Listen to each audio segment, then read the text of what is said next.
یه دعوا شد، یه دعوای خیلی وحشتناک. خب یه نفر اومد با چاقو حمله کرد به گروه.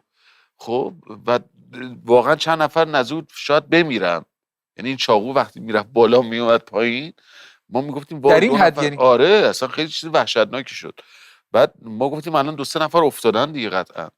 بعد من هی تو استراب و اینا هی گفتم آقا بریم. گفت نه چیزی چاقو. وای چاقوشو بلند کرد در همین حد. و اونجا احتمال داشت 2 نفر کشته شن.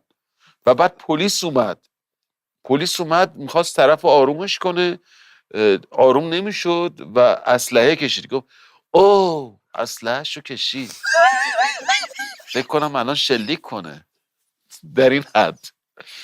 و ببین و من داشتم از هیجان و از اون اضطراب اونجا سکته میکردم، ولی اون خیلی خونسرد تخمم دستش بود داشت تخمه میخورد. خدا شاهده.